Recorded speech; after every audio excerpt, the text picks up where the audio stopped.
నమస్తే welcome to our channel నేను మీ శాలిని ఏపీలో డేటా సెంటర్ తీసుకొస్తున్న నేపథ్యంలో వైసీపీ వాళ్ళు పదే పదే ట్రోల్ చేయటం ఆరోపణలు చేయటం జీర్ణించుకోలేకపోవడం ఇలాంటి సమస్యలన్నీ తీసుకొస్తున్నారు వైసీపీ వాళ్ళు అసలు ముఖ్యంగా సోషల్ మీడియాలో పదే పదే ట్రోల్ చేస్తూ ఉన్నారు అయితే దీని మీద పూర్తిగా విశ్లేషించడానికి మనతో పాటు స్టూడియోలో ఉన్నారు అనలిస్ట్ అశోక్ కుమార్ గారు ఉన్నారు వారిని అడిగి విషయాలను తెలుసుకునే ప్రయత్నం చేద్దాం అశోక్ గారు నమస్కారం నమస్తే అండి ఈరోజు ఏపీని అభివృద్ధి చేస్తున్న నేపథ్యంలో డేటా సెంటర్ తీసుకొచ్చినా సరే వైసీపీ వాళ్ళు చేసే ట్రోల్ కావచ్చు సోషల్ మీడియాలో కావచ్చు ప్రతి ఒక్కదానికి విమర్శించడం కానీ జరుగుతూ వస్తుంది దీన్ని అసలు ఏ విధంగా చూడాలి ఎలా చూడాలి వాళ్ళు గతంలో ఏం చేశారు ఈ డేటా సెంటర్ తీసుకొస్తా ఉన్నారు కదా ఏది అదాని డేటా సెంటర్ తీసుకొస్తున్నాడు అని చెప్పి ఆ రోజు మీరు ఎందుకు ప్రయత్నం చేసామని డప్పులు కొట్టారు అంటే డేటా సెంటర్ రాలేదు అది వేరే విషయం కానీ ఆ రోజు మీకు ఆ థాట్ ఉంది అంటే డేటా సెంటర్ తీసుకొస్తున్నాం అని చెప్పి ఆ రోజు మీకు తెలీదా సమస్యలు వస్తాయి అది ఇది అని చెప్పి ఏదేమైనా కూడా గూగుల్ డేటా సెంటర్ మన ఆంధ్రప్రదేశ్కి రావడము మన ఆంధ్రలో యొక్క అదృష్టం మీరు చెప్పినట్టు సోషల్ మీడియాలో ట్రోల్స్ చేసే దాంట్లో ఒక మచ్చుకు ఒక చిన్నపాటి ఉదాహరణ చెప్తాను ఒక అతను పోస్ట్ చేశాడు ఏమని పెట్టాడంటే ఒక ప్రాంతంలో డేటా సెంటర్ పెడితే ఆ ప్రాంతం ఎడారిగా మారిపోతుందంట ఇంకా డేటా సెంటర్కు విపరీతమైన నీరు అవసరము గూగుల్ డేటా సెంటర్కు 20 బిలియన్ లీటర్లు మైక్రోసాఫ్ట్ డేటా సెంటర్కు 6 బిలియన్ లీటర్లు నీళ్ళైతే అవసరం అవుతాయి అని చెప్తున్నాడు ఇంకా భూగర్భ నీరు అడుగంటిపోతుంది చెట్లు ఎండిపోతాయి పశుపక్షాదులు అంతరించిపోతాయి ఇది కవిత్వం పెద్ద స్థాయి కవి కూడా ఈ మాదిరి ఇట్లాంటి కవిత్వం రాయలేడు అంటే అతను రాసుకొచ్చింది దీనివల్ల ఏం చేస్తారంటే వైసీపీ అఫీషియల్ అకౌంట్లోను వాటిలోను వీటిలోను ఓని షేర్లు చేస్తూనే ఉంటారు వీళ్ళు ఇంకా వాళ్ళు రాసింది ఏమని రాశారు లాస్ ఏంజల్స్లో అగ్ని ప్రమాదానికి కారణం ఈ డేటా సెంటర్లను రాశాడు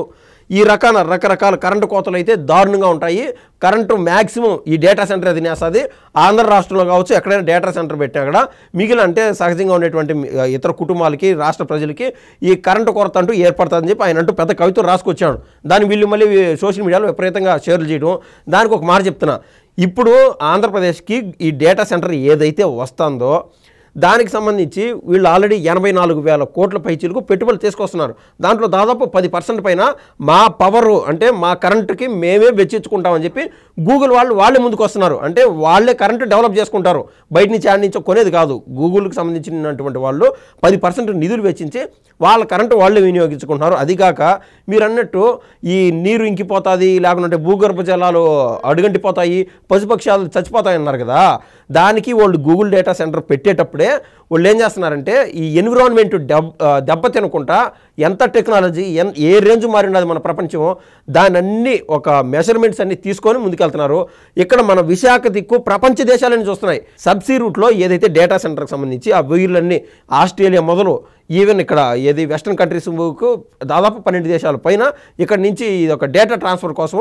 సముద్రంలోనే ట్రాన్స్ఫర్ చేస్తున్నారు ఈ వైర్లన్నీ కాబట్టి సముద్ర నీరు ఏమి ఇంకిపోతాయి ఎంత ఇంకిపోతుంది ఒకవేళ అనుకుంటే ప్రతిదీ ఒక లాజిక్ ప్రకారం అంటే విశాఖపట్నం ఏదైతే మన సముద్రం కోస్టల్ ఏరియాలో ఉంటుందో దాంట్లో పెడుతున్నారు దానికి అసలు మన ఆంధ్ర రాష్ట్రానికి రావడము ఇంత మేర పెట్టుబడులు రావడము దానికి ప్రధానమంత్రి నరేంద్ర మోడీ గారు కావచ్చు లేకుండా అంటే కేంద్రంలో ఉన్నటువంటి ఇతర మంత్రులు అందరూ సంఘీభావం తెలపడం ఒక దాన్ని ప్రపంచం మొత్తం ఇటువైపు ఉండే విధంగా వార్తలో నిలబెట్టడం అంటే ఆల్రెడీ మన భారతదేశము నరేంద్ర మోడీ గారు ప్రధానమంత్రి అయినప్పుడు 11వ పొజిషన్లో ఉండేది ఈరోజు 4వ పొజిషన్కి వచ్చింది దాన్ని బట్టి అర్థం చేసుకోవచ్చు దాంట్లో ఆంధ్రప్రదేశ్ పాత్ర అయితే కీలకము ఇప్పుడు బాబు గారి నేతృత్వంలో ఈ ఏదైతే అబరిజిన్ సర్కార్ రూట్లో వెళ్తుందో బై 2047 ప్రపంచం లేకల్లా ఇండియా నెంబర్ 1 అవ్వాలని చెప్పి ఏదైతే మన ఇండియా ఒక లైనప్లో ఉందో కేవలం ఆంధ్రప్రదేశ్ వల్లే ఆంధ్రప్రదేశ్ ఒక డెవలప్ అవ్వడం వల్లే ఇది సాధ్యం అవుతుందని చెప్పి సాక్షాత్తు నరేంద్ర మోడీ గారు కూడా ఇందాక ఇది కర్నూలులో చెప్పినటువంటి విషయం ఎవరు మర్చిపోకూడదు నిన్న కర్నూలుకి నరేంద్ర మోడీ గారు వస్తే వైసీపీ వాళ్ళు వెళ్ళారు మెడికల్ కాలేజీల ప్రైవేటీకరణ గురించి మాట్లాడాము అని వాళ్ళు ఫేక్ వీడియోలు పెడుతున్నారా లేకుంటే ఫేక్ ప్రచారాలు చేస్తున్నారా ఏమో ప్రజలకైతే ఏం అర్థం కావట్లేదు నిజంగా అసలు మోడీ గారిని కలిశారంటారా ఏమంటారు మీరు ఇది ఎవరితోనైనా పెట్టుకోవచ్చు ఈ కేంద్రం సంబంధించి వాళ్ళతో పెట్టుకోకూడదు అంతో ఇంతో కేంద్రం యొక్క చల్లని చూపులో లేకుండా అంటే నేడో ఈ వైసీపీ పార్టీ పైన ఉన్నదని చెప్పి బయట అయితే మనం రూమర్ వింటా ఉన్నాం ఇటువంటి దశలో వీళ్ళంటా పోయి నరేంద్ర మోడీ గారికి మెడికల్ అసలు పీపీపీ మోడల్ కరెక్ట్ అని చెప్తాందే కేంద్రం అది తెలుసుకోవాలా ఆయన కాడికి పోయి అంటే వీళ్ళు మెమరాండం ఇచ్చారంట ఏది మెడికల్ కాలేజీ ప్రైవేటీకరణ చేస్తారని చెప్పి అని వచ్చారు ఒక్కటి ప్రధానమంత్రి ప్రోటోకాల్ అంటే ఆశామాషి కాదు. సహజంగా ఎమ్మెల్యేలు వాళ్ళు ఇల్లు కలసాలంటే అంత అయ్యే పని కాదు. దానికి ముందు ఏ నిమిషం ఎట్టా ఏమవుతుందని చెప్పి ప్రతిదీ ఒకటి స్క్రిప్ట్ బేస్లో ముందుకెళ్తుంది. కానీ ఒక్క 2 నిమిషాలు మీట్ అయిందని కూడా అవకాశం ఉండదు ఏమైనా ఎంపీ స్థాయి అటువంటి వ్యక్తికి కూడా. ఎందుకంటే కేంద్ర ప్రభుత్వంలోని ఈయన ప్రధానమంత్రి మోడీ గారు కావచ్చు, లేకుంటే మోడీ గారు కాకుండా కూడా సహజంగా ఏ మినిస్టర్ అయినా సరే అతన్ని కలవాలంటే అంత ఆశమాషి పని కాదు. ఒక 10 రోజుల ముందు ఆల్రెడీ సార్ ఎయిర్పోర్ట్లో దిగినప్పుడు పలానా వ్యక్తులు వస్తారని చెప్పి ప్రతి ఒక్కటి ఒక లిస్ట్ అవుట్లో ఉంటుంది. ఆ లిస్ట్ అవుట్ ఏదో బయటికి తీమనం వీళ్ళు కలవకుండానే దాంతోపాటు బోయే వాల్మీకిల్ని ఎస్టీల్లో జాయిన్ చేయాలని చెప్పి మేము ప్రధానమంత్రి నరేంద్ర మోడీ గారిని అడిగినామని చెప్పి వైసీపీ వాళ్ళు దాని మొత్తం ఫేక్ ప్రచారంతోనే ఇందాక మనం ఏదైతే చెప్పినామో ఈ డేటా సెంటర్కి సంబంధించి 188,000 పైచీలకు ఉద్యోగాలు వస్తున్నాయి మన ఆంధ్ర రాష్ట్రానికి డేటా సెంటర్ కన్నా పెడితే. దాన్ని చూడాల్సింది పోయి మీరు గతంలో అసలు సిగ్గన్నా ఉండదో లేదో నాకు తెలియదు, కానీ అసెంబ్లీ సాక్షిగా ఈ మాజీ కోడిగుడ్డు మినిస్టర్ అమర్నాథ్ అన్నాడు, మేము బొప్పట్లు తయారు చేసే కంపెనీతో ఎంఓయూ చేసుకున్నాము, అదేవిధంగా పిండి వంటలు చేసే కంపెనీతోనూ పచ్చళ్ళు ఇట్లాంటి వాళ్ళతో సిగ్గు లేకుండా ఆయన ఉండము. జగన్మోహన్ రెడ్డి గారు అయితే పులివెందులలో సమావేశం పెట్టి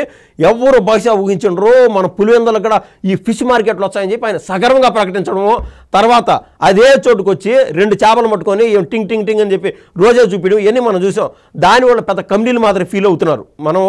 ఎంత దౌర్భాగ్య పరిస్థితిలో ఉన్నాం చూడు. అటువంటి వాళ్ళు చెప్పేటువంటి ఫేక్ ప్రచారాలు వినకూడదు, దాన్ని పూర్తి స్థాయిలో ఖండించాలా. ఎస్ ఎవరైనా ప్రతి ఒక్కరు ఫ్రస్ట్రేషన్ ఉండొచ్చు, కానీ ఆ ఫేక్ ప్రచారాలు చూసినప్పుడు ఇప్పుడు నవ్వులాటగా ఉన్నది, నక్కకి నాగులోకన్నంత తేడా ఉన్నది. ఏడైనా సమాంతరంగా ఉంటే ఒరేనైనా అది నిజమేమో అనుకోవచ్చు, కానీ